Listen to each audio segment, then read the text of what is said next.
Hi everyone, welcome to study IAS. मैं हूं आदिति और मैं आज आप लोगों के लिए फिर से लेकर आ गई हूं करंट अफेयर्स डिकोडेड। तो बेसिकली इसमें हम लोग क्या करेंगे कि जो भी आपके पीआईबी हो, चाहे आपका इंडियन एक्सप्रेस हो और द हिंदू हो, तो उसके जितने भी इम्पोर्टेंट करंट अफेयर्स यानी कि जितने भी इम्पोर्टेंट टॉपिक्स हैं, इन तीनों में से हम लेकर जो भी आपके इम्पोर्टेंट है, जो एग्जाम में आ सकते हैं, एग्जाम पॉइंट ऑफ व्यू से बहुत ज्यादा इम्पोर्टेंट है, तो उस हिसाब से हम उन्हें कवर करने वाले हैं। तो आज 4 टॉपिक्स हैं आपके जो कि हम कवर करेंगे।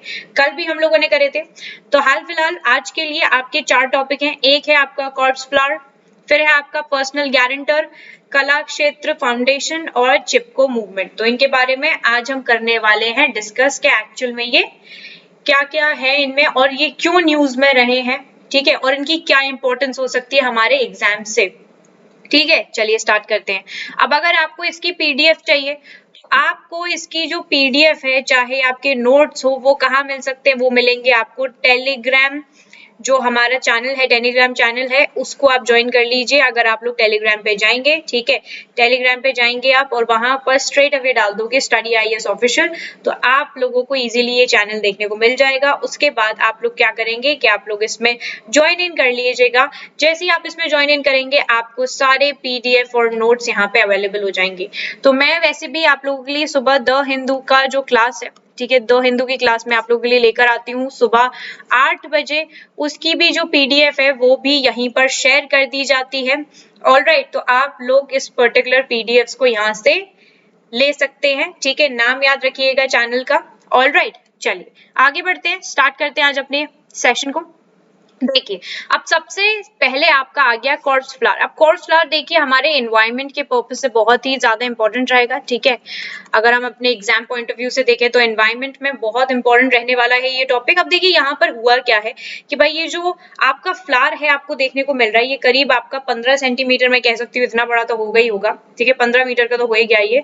तो ये काफी बड़ा जो ये फ्लावर है, ठीक है, इसको देखने के लिए आप लोग देख सकते हैं कि कितनी भीड़ जमा हो गई है। तो देखिए अब बेसिकली है क्या इसमें, तो ये है बेसिकली आपका the ultra rare corpse flower, ठीक है, बहुत रेयर फ्लावर है ये और ये एक फ्लावरिंग प्लांट है, ठीक है। इसका अगर साइंटिफिक नेम देखें हम तो इसका साइंटिफिक नेम है एमोर्फोफैलस टाइटेनम। तो ये बेसिकली फ्लावरिंग प्लांट है which is native to the rain forest of Sumatra. Sumatra में आपको ये मिलेगा। सुमात्रा कहाँ है आपका? इंडोनेशिया में है। इंडोनेशिया में आप लोगों को सुमात्रा मिलेगा, तो याद रखिएगा, ठीक है, कि हमारे अगर आप लोग हमारे इंडिया का मैप देखेंगे, इंडिया के मैप में जस्ट आप लोग जब साउथ की तरफ देखेंगे तो आपको इंडोनेशिया जरूर मिलेगा, ठीक है। It's a big group of island. Alright, Indonesia जो है आपका बहुत सारे लोग जाते हैं यहाँ पे घूमने के लिए, ठीक है। तो यहाँ पर आपको ये जो फ्लावर है वो सुमात्रा इंडोनेशिया में देखने को मिल रहा है and it is known to be one of the world largest unbranched inflorescence, ठीक है। तो इसको वर्ल्ड का लार्जेस्ट अनब्रांच्ड, ठीक है, इनफ्लोरेंस बोला जा रहा है, या फिर कह सकते हैं हम एक stock bearing cluster of flowers है, ठीक है। तो ये काफी खूबसूरत फ्लावर है, यहाँ पे हमें देखने को मिल रहा है। इसके बारे में थोड़ा और जानकारी लेते हैं। देखो अगर इसके कंपोनेंट्स के बारे में बात करें तो देखिए मैंने आपको बोला 10 फीट टॉल आपका ये फ्लावर है, ठीक है, एंड इन अबाउट डेकेड जो ये आपका कॉर्पस फ्लावर है it can grow to be up to 10 feet tall, 10 feet tall है ये। ऑलराइट, उसके बाद इसके जो क्रूशियल कंपोनेंट्स हैं, बेसिकली इसके पास है आपके deep red skirt like petal. Skirt like petal है इसके, देख सकते हैं आप लोग यहाँ पे किस तरीके के इसके पेटल्स हैं, ठीक है। और उसके बाद यहाँ पर इसके जो पेटल्स हैं उनको स्पैथ बोलते हैं, ठीक है, स्पैथ बोला जाता है इनको, यहाँ पे आप देख सकते हैं स्पैथ बोला जाता है इसके पेटल्स को। उसके बाद है इसके पास एक येलो रॉड लाइक स्पैडिक्स। ये जो है इसकी ये जो रॉड सी आपको दिख रही है इसको बोलते हैं स्पैडिक्स। ये क्या है? स्पैडिक्स है। उसके बाद यहाँ पे द कॉर्म। कॉर्म क्या? एक फ्लैशी अंडरग्राउंड प्लांट स्टेम है, ठीक है। तो जो कॉर्म है आपकी क्या है? वो एक फ्लैशी अंडरग्राउंड स्टेम है, ठीक है, प्लांट स्टेम है which is a storage organ, जहां पर आपके जो कॉर्म प्लांट है उसकी एनर्जी स्टोर होती है। और ये जो प्लांट है it is said to have the biggest corm. सब कहते हैं इसके जो ये जो प्लांट है इसके पास सबसे बड़ा कॉर्म है, ठीक है। वर्ल्ड का बिगेस्ट कॉर्म सिर्फ इसी प्लांट के पास है। इसी वजह से ये जो फ्लावर है आपका ये काफी ज्यादा फेमस होता हुआ नजर आ रहा है और ये हमारे एग्जाम पॉइंट ऑफ व्यू से इंपॉर्टेंट भी हो गया है। ऑलराइट, उसके बाद ये देखो अब यहाँ पे बात करें इसकी ब्लूमिंग की, तो in its average life span, अगर इसके लाइफ स्पैन के हिसाब से देखें तो करीब 3 से 4 डेकेड्स में ये जो प्लांट है वो ब्लूम अप करता है, ठीक है, हर 7 से 10 साल के बीच में, and only for a brief period of time, ठीक है, थोड़े ही टाइम के लिए करता है। Small male and female flower जो है वो ग्रो होते हैं इसमें towards the base of spadix. Spadix आपने देखा था, मैंने आपको दिखाया स्पैडिक्स क्या है, ये है आपका स्पैडिक्स, ठीक है। तो यहाँ पे फिर क्या होता है कि भाई ये जो आपके अगर देखा जाए तो if pollinated they grow into a large head of burnt orange colour seeds, ठीक है। तो यहाँ पे ये बेसिकली अगर पॉलिनेट हो जाते हैं तो ये बेसिकली आपके एक लार्ज हेड बन जाता है जो कि एक बर्न्ट ऑरेंज कलर का आपको देखने को मिलेगा, सीड्स देखने को मिलेगी। स्मेल की बात करें हम इसकी, ठीक है, तो ये जो प्लांट है ये एमिट करता है क्यूट्रेट स्मेल, ठीक है, और जब ये ब्लूम करता है तभी आपको ये स्मेल आपको फील होती है, ठीक है। तो ये जो स्मेल है इसको कंपेयर किया जाता है टू दैट ऑफ रोटिंग फ्लैश, जैसे आपका जो सड़ा हुआ फ्लैश होता है या फिर कोई कैडेवर को डिके करते हैं ना, तो उस टाइम में जब वो स्मेल आती है वैसी स्मेल है इसकी। तो ये जो स्मेल है ये कॉज करती है बाय केमिकल्स जैसे कि आपके डाइमिथाइल डिसल्फाइड होते हैं और मिथाइल थायोला सिटैट, ठीक है, जो कि रिस्पॉन्सिबल है फॉर द गार्लिक एंड चीज लाइक ऑडोर, ठीक है, एज वेल एज आपके जो आइसोवैलेरिक एसिड है जो कि इस पर्टिकुलर फ्लावर को एक स्वीट लाइक स्मेल भी देता है, एक स्वेट लाइक स्मेल देता है, स्वीट बोल रही हूँ मैं, स्वेट लाइक स्मेल देता है। तो याद रखना जो आपका आइसोवैलेरिक एसिड है वो इसे एक स्वेट लाइक स्मेल देता है, बाकी आपका जो यहाँ पे डाइमिथाइल डाइसल्फाइड एसिड है और मिथाइल थायोलोसिटैट है वो यहाँ पे रिस्पॉन्सिबल है इसको एक चीज और गार्लिक जैसी ओडोर देने के लिए, ठीक है। तो यहाँ पे अगर देखा जाए जो डाइमिथाइल ट्राइसल्फाइड है it is also emitted from the cancerous wounds micro organism और कुछ वेजिटेबल्स में से भी, ठीक है। तो ये जो आपका कॉर्स फ्लावर है भाई it is also known as a carrion flower, इसको कैरियन फ्लावर भी बोलते हैं। और यहाँ पे ये जो फ्लावर है ये एमिट करता है एक हेडी ऑडोर, ठीक है, एक हेडी ऑडोर को यहाँ पे एमिट करता है in order to attract pollinating insects. अब देखो यहाँ पे क्या करता है, ये जो एमिट करता है एक हेडी सी ऑडोर को, ठीक है, तो उससे क्या होता है कि यहाँ पर ये जो इंसेक्ट्स होती हैं उनको अपने पास अट्रैक्ट करता है पॉलिनेट करने के लिए in the wild such as scavenging flies और बीटल्स, ठीक है। चलो अब यहाँ पे अगर बात करें हम इसके कंजर्वेशन की तो देखिए यहाँ पर एंडेंजर्ड है ये, तो जो कॉर्स फ्लावर है आपका it is listed as an endangered plant, 2018 में कर दिया गया था इसको लिस्ट, ठीक है। IUCN वाली लिस्ट जो होती है आपकी, IUCN लिस्ट क्या होती है आपकी, international union for conversation of nature, ये आपकी इस पर्टिकुलर जो लिस्ट वगैरह होती है जो कि आपके प्लांट्स के बारे में बताती है, तो एंडेंजर्ड प्लांट है ये, ठीक है। उसके बाद it is not easy to preserve the corpse plant outside its natural habitat, ठीक है।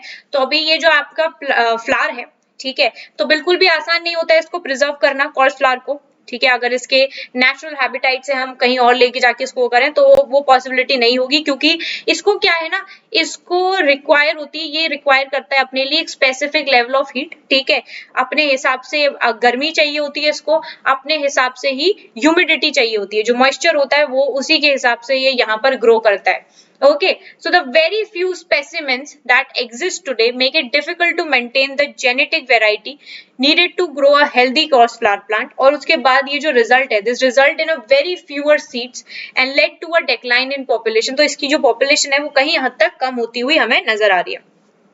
फैमिली ट्री देखें तो रिसर्चर्स ने कहा है कि they are collecting genetic material, ठीक है।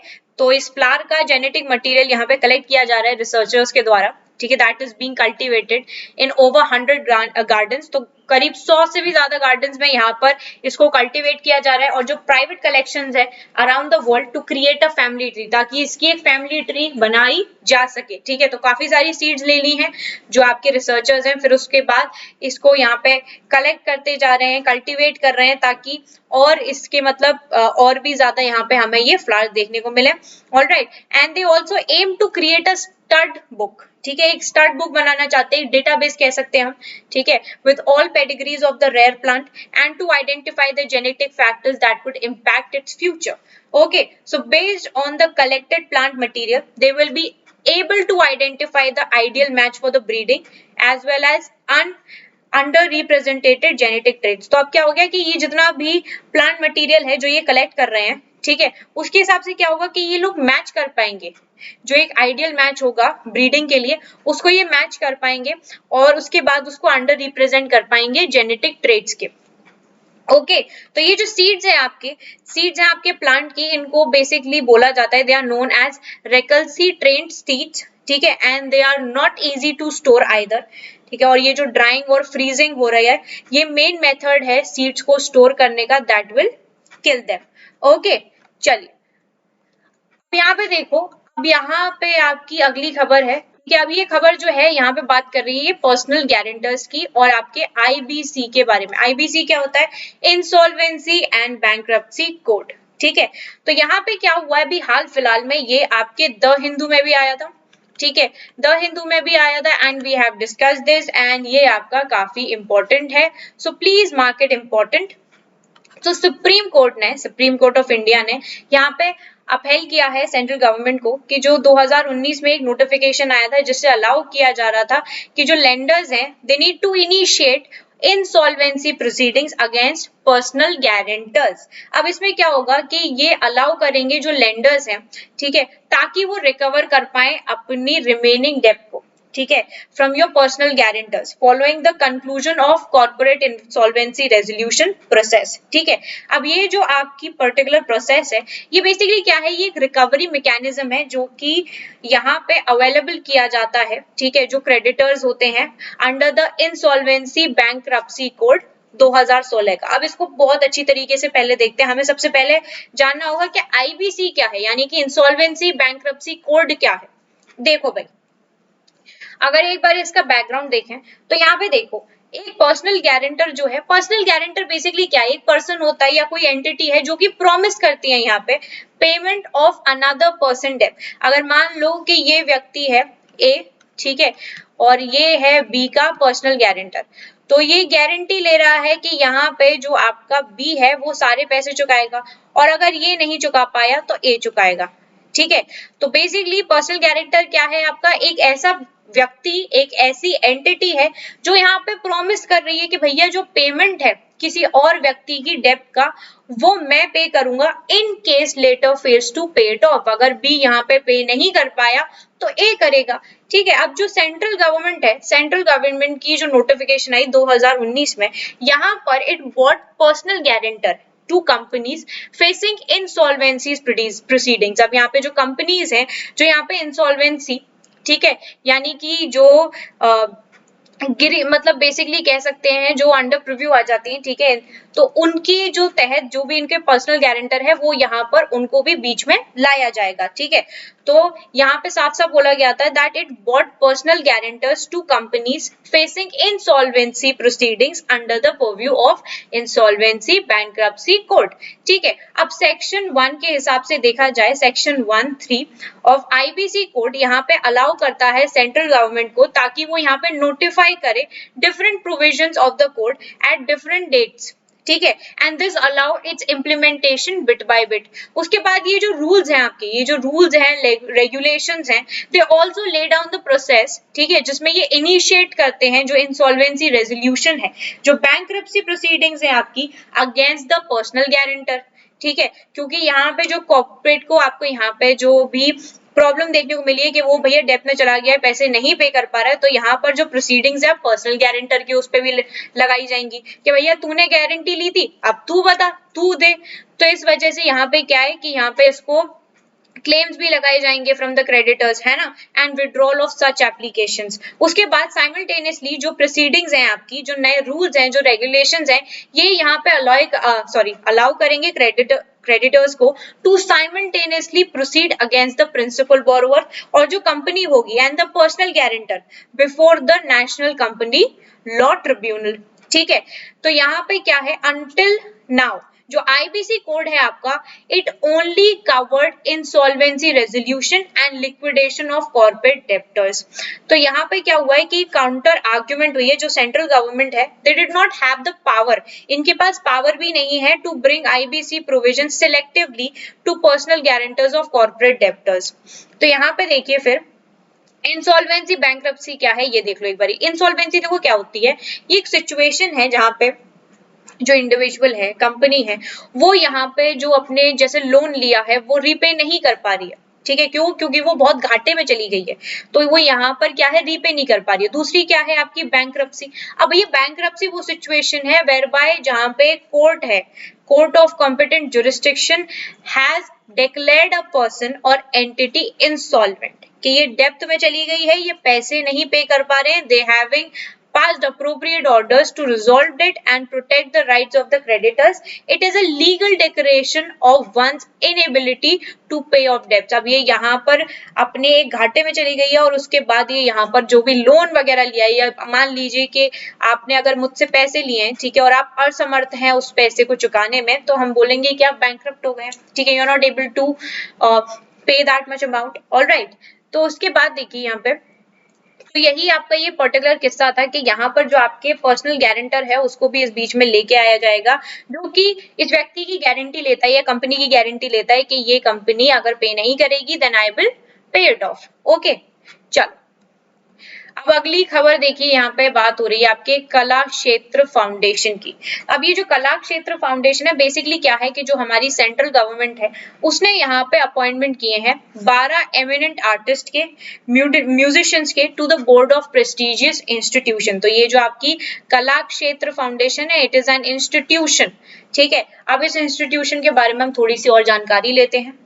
देखिए, कला क्षेत्र फाउंडेशन जो है, basically it is an arts and agriculture, sorry agriculture कह रही हूँ, आर्ट एंड कल्चर अकेडमी है, ठीक है, जो कि डेडिकेट करते हैं यहाँ पे प्रिजर्वेशन ऑफ ट्रेडिशनल वैल्यूज, ठीक है, जो हमारे इंडियन आर्ट में है, क्राफ्ट में है, specially in the field of Bharatanatyam dance, ठीक है। इसमें हमें भरतनाट्यम जो डांस है वो देखने को मिलेगा। गंधर्व वेदा म्यूजिक है यहाँ पे। अब देखिए, ये आपके आर्ट एंड कल्चर से बड़ा ही इंपॉर्टेंट हो जाता है, आर्ट एंड कल्चर के पॉइंट ऑफ व्यू से बहुत इंपॉर्टेंट रहेगा, तो इसीलिए इसको आप लोगों को देखना बड़ा ही जरूरी है, ठीक है। तो ये बेसिकली आपका चेन्नई में है जो अकेडमी है, और इसको फाउंड आउट किसने किया था, देखिए 1936 में जनवरी में आपकी ये जो अकेडमी थी इसकी शुरुआत करी गई थी रुक्मणी देवी से, रुक्मणी देवी अरुंदले। अब इनके जो हस्बैंड थे, इनके हस्बैंड का नाम था जॉर्ज अरुंदले। तो अंडर अरुंदले गाइडेंस जो इंस्टीट्यूशन था उसने अचीव किया है यहाँ पे नेशनल और as well as international recognisation, ठीक है, for its unique style and perfectionism. तो जनवरी 1994 में, यानी कि 1994 में, ये जो act of parliament of India recognise the Kalakshetra foundation as the institute of national importance, ठीक है। तो यहाँ पे आप लोगों के लिए ये चीज याद रखना जरूरी है कि जनवरी 1994 में क्या हुआ था कि जो एक्ट ऑफ द पार्लियामेंट है of India recognise Kalakshetra foundation, ठीक है, इसके तहत यहाँ पर it was recognise as an institute of national importance, importance के तौर पर आ गया था, क्योंकि देखो इसको इंटरनेशनल वो भी मिल चुकी है, ठीक है, इंटरनेशनली इसे लोग रिकॉग्नाइज करते हैं। क्यों रिकॉग्नाइज करते हैं? क्योंकि इसके पास है यूनिक स्टाइल और परफेक्शनिज्म। आगे बढ़ते हैं। अब यहाँ पे रुक्मणी देवी अरुंदले कौन थी, ये देखिए, ये इनकी पिक्चर है, ये है हमारी रुक्मणी देवी अरुंदले। अब बेसिकली जो आपकी रुक्मणी देवी अरुंदले हैं, अगर इनकी बात करें तो देखिए ये 1904 में पैदा हुई थी और 1986 में इनकी डेथ हो गई थी। She was an Indian theosophist, ठीक है, थियोसोफिस्ट थी, ये डांसर थी, कोरियोग्राफर थी of the Indian classical dance form Bharatanatyam. Bharatanatyam dancer थी ये, ठीक है। भरतनाट्यम एक डांस फॉर्म होती है जिसके बारे में हम पढ़ेंगे, आप लोगों ने अपनी नितिन सिंघानिया में भी पढ़ा होगा। तो बेसिकली ये एक्टिविस्ट भी थी फॉर योर एनिमल वेलफेयर। तो she was the first women in Indian history to nominated a member of Rajya Sabha, पहली महिला इंडियन हिस्ट्री में जिनको नॉमिनेट किया गया था as the member of your Rajya Sabha. So she was the most important revivalist of Bharatanatyam. इन्होंने जो आपका भरतनाट्यम है, ठीक है, उसको एक रिवाइव किया था from its original Sadir style prevalent amongst the temple dancers. जो देवदासीज होती थी वो इसी प्रकार का डांस करती थी पहले, आपकी अगर साउथ के टाइम पे देखा जाए, ठीक है। तो आप लोगों को पता है कि जब हम बात करते हैं, जब हम हिस्ट्री में जाते हैं, ठीक है, और उस टाइम पे हम चोला डायनेस्टी, सारी डायनेस्टीज को पढ़ते हैं, तो हम लोगों ने देवदासी एक टर्म सुना है। तो यहाँ पर जो पहली एक प्रेवलेंट स्टाइल थी, जो कि ओरिजिनल स्टाइल थी, सादिर स्टाइल जो थी, तो वो इन्होंने रिवाइव करी थी, ठीक है, जो टेम्पल में डांस करती थी देवदासीज, उसी तरीके से उसको यहाँ पे री एस्टैब्लिश करा था, इस ट्रेडिशन को इंडियन आर्ट और क्राफ्ट में। ठीक है। उसके बाद she exposed the cause of Bharatnatyam which was considered a vulgar art. All right. उसके बाद she sanitized and removed the inherent eructo sorry eroticism of Sadhir to make it palatable to Victorian British morality and Indian upper caste elites. तो basically क्या है कि उन्होंने यहाँ पर remove किया था ये जो एक पर्टिकुलर लोगों के दिमाग में एक पर्टिकुलर सोच थी, ठीक है, उसी हिसाब से यहाँ पर इन्होंने इसको चेंज किया, ठीक है, और यहाँ पर इसको दोबारा से एक तरीके से रिवाइव किया था। ऑल राइट, अब यहाँ पे देखा जाए भरतनाट्यम आप लोगों के लिए काफी इंपॉर्टेंट है, ये जो डांस फॉर्म है इसके लिए आपको थोड़ा सा जानना जरूरी है। देखो जो भरतनाट्यम है प्रीवियसली इसको मतलब पहले इसको बोला जाता था साधिर आतम। साधिर आतम क्या है? It is a major form of Indian classical dance जिसको ओरिजिनेट किया गया था तमिलनाडु की तरफ से, और ये बहुत ओल्डेस्ट क्लासिकल डांस है। अगर देखा जाए इंडिया के हिसाब से बहुत ओल्डेस्ट क्लासिकल डांस रहा है ये, और it has been nurtured in the temples. तो इसको टेम्पल्स वगैरह में परफॉर्म किया जाता था, कोर्ट्स में परफॉर्म किया जाता था सदर्न इंडिया के, और ये काफी एंशियंट टाइम से चलता हुआ आ रहा है and it is one of 8 forms of dance, ठीक है। तो यहाँ पर अगर बात करें हम इसकी, तो यहाँ पर इसकी 8 फॉर्म्स है इस डांस की जिनको रिकॉग्नाइज किया जाता है बाय संगीत नाटक अकेडमी, ठीक है। The others being like Kathak, Kuchipudi, Odissi, Kathakali, Mohiniyattam, Manipuri, Sattriya, तो ये सारी आपकी इसी के अंतर्गत आती है, इसी के द्वारा यहाँ पे रिकॉग्नाइज की जाती हैं। तो अगर हम यहाँ पे वर्ड देखें भारतः, भारत मतलब निमोनिक के हिसाब से अगर देखा जाए तो भारत, ठीक है। तो अकॉर्डिंग टू दिस बिलीफ यहाँ पर जो भा है वो भाव से रिप्रेजेंट किया जाता है। जैसे कि हम भाव कहते हैं ना कि अगर आप अरे ये कैसे भाव हैं आपके, आपके भाव बहुत अच्छे हैं, इमोशंस, आपकी फीलिंग, आप बहुत भावुक हो, तो वो पर्टिकुलर चीज है। रा मतलब राग, मेलोडी, ठीक है। मेलोडी के अंदर कितना सुंदर राग है, कितने प्यारे म्यूजिकल नोट्स हैं, तो ये बेसिकली मेलोडी के हिसाब से बोला जाता है। और जो त है, त मतलब ताल, ठीक है, ताल यानी कि रिद्म, जो कोई जब जैसे आप लोगों ने डांसर्स देखे होंगे, सिंगर्स देखे होंगे, ठीक है, बेसिकली जो डांसर्स वगैरह होते हैं तो वो ताल, वो कहते हैं ना कि आप बीट बाय बीट पकड़ो, रिदम बाय रिदम पकड़ो, उसी पे डांस फॉर्म करो, मतलब उसी पे डांस करो, तो वही चीज है आपकी त से हो गया ताल। तो इसी हिसाब से ये डिफाइन करा गया है और ये बिलीफ है आपके भरतनाट्यम डांस की, ठीक है। काफी पुराना है, एंशिएंट एरा से चलता रहा है, हमारी हिस्ट्री के लिए बहुत ही ज्यादा इंपॉर्टेंट है आर्ट एंड कल्चर के हिसाब से, तो इसको आप लोग जरूर पढ़ें। ओके, चलिए अगली खबर देखो भैया, यहाँ पर बात हो रही है सुंदरलाल बहुगुणा के बारे में। सुंदरलाल बहुगुणा की अभी डेथ हो गई है, ही वाज 91 इयर्स ओल्ड, ठीक है। इनकी यहाँ पे हो गई है डेथ, और इनको हम लोग याद रखते हैं किस चीज से? हम इन्हें याद रखते हैं चिपकू मूवमेंट की वजह से, ठीक है। चिपकू मूवमेंट क्या था ये मैं आपको बता दूं। देखो क्या है कि जो सुंदरलाल बहुगुणा जी हैं वो गांधी जी से बहुत इन्फ्लुएंस थे, तो उन्हीं के हिसाब से यहाँ पर जो अहिंसा की तरफ ये हमेशा चलते थे, ठीक है। बिल्कुल भी वायलेंस नहीं, हमेशा नॉन वायलेंस है कि अपने दिमाग में एक आइडियोलॉजी इन्होंने बना के रखी, ठीक है। And he was the only person who was behind Chipko movement, और यहाँ पे इनकी कोविड-19 की वजह से डेथ हो गई है। कोविड-19 की वजह से हमने बहुत अच्छे लोगों को यहाँ पे खो दिया है, ठीक है। चिपकू मूवमेंट देखते हैं भैया, एक नॉन वायलेंट एगिटेशन था जो कि ओरिजिनेट किया था आपके उत्तर प्रदेश में, चमोली डिस्ट्रिक्ट में, जो कि अब उत्तराखंड में। चमोली डिस्ट्रिक्ट कहाँ है आपका?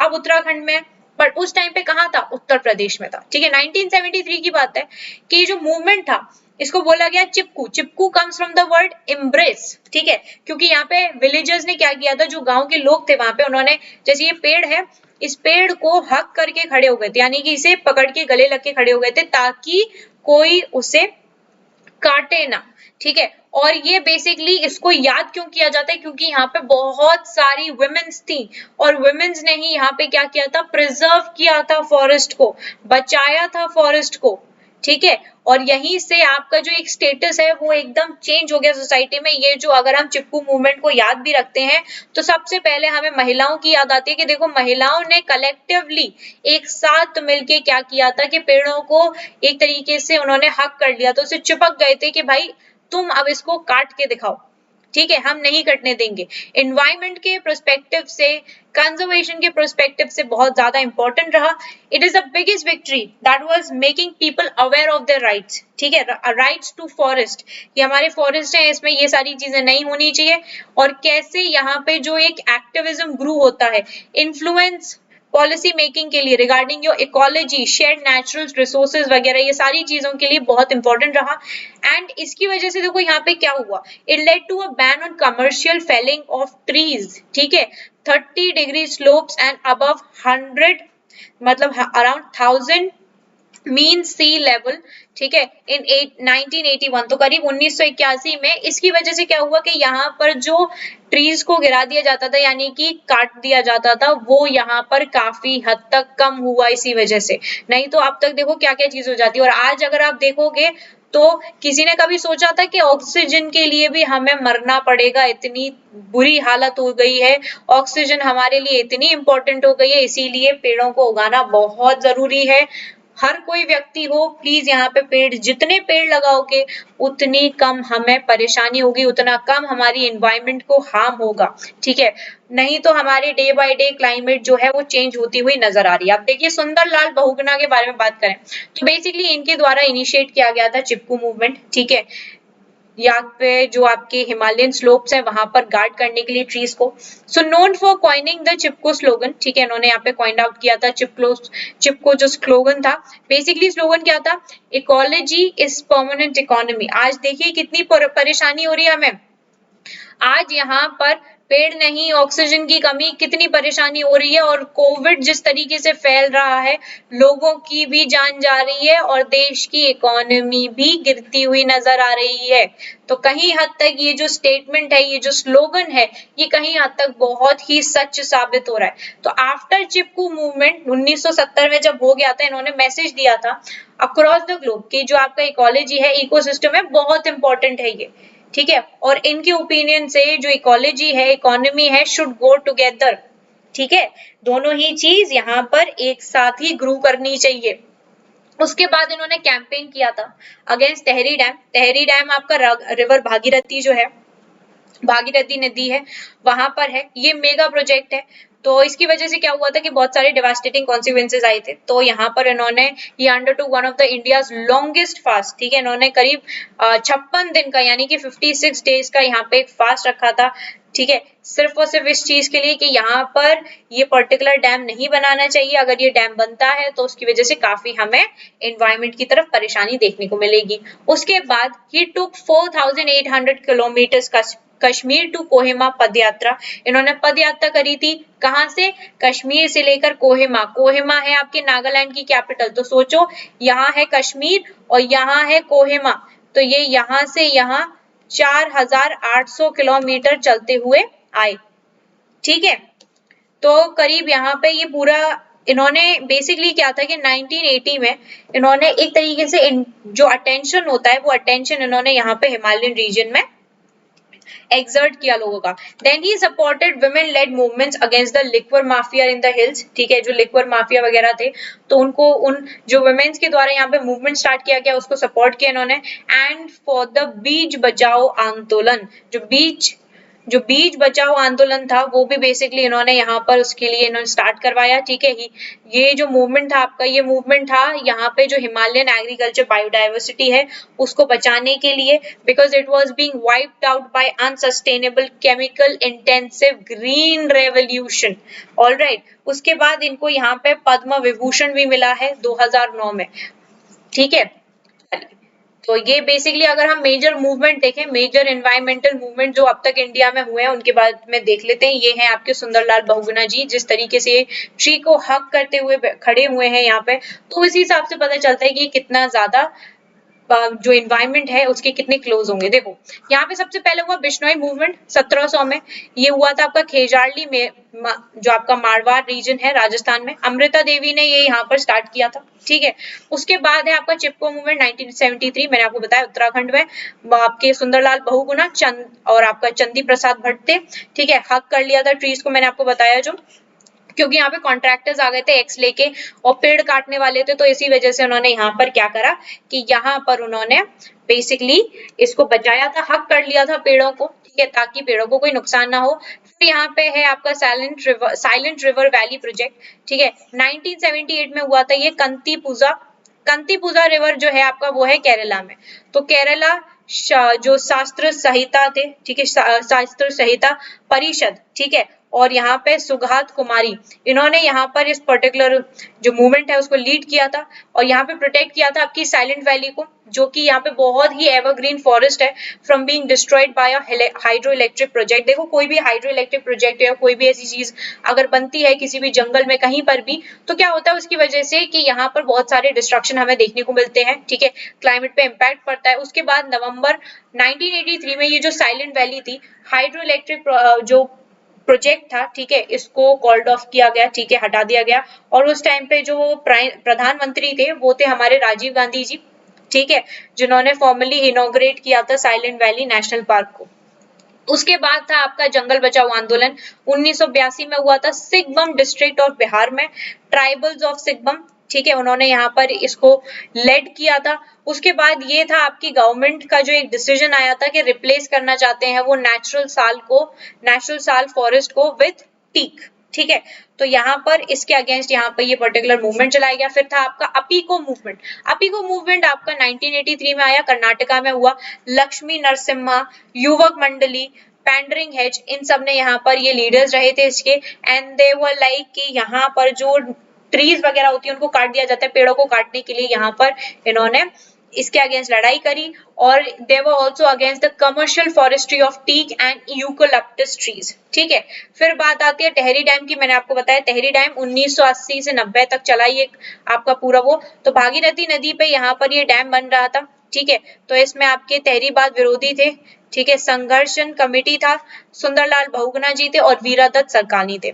फिर था आपका नर्मदा बचाओ आंदोलन, 1980 से लेकर अब तक चल रहा है ये।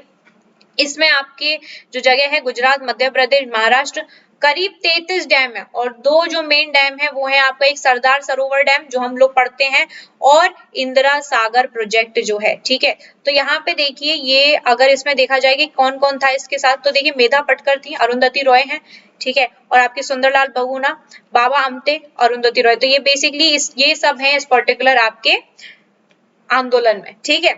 तो ये थे नेशनल कुछ मूवमेंट जो अब तक चलते आए हैं यहाँ पे और जिन्होंने बहुत कोशिश करी है कि हमारे फॉरेस्ट हैं, जो हमारा रिसोर्सेज है, जो नेचुरल रिसोर्सेज हैं, वो किसी भी तरीके से बचे रहे। अब देखो अगली खबर है कि आरबीआई ने ट्रांसफर किया है करीब 99,122 करोड़ का, ठीक है, सरप्लस टू गवर्नमेंट, ठीक है, इतने पैसे दिए गए हैं आपके रिजर्व बैंक ऑफ इंडिया के द्वारा।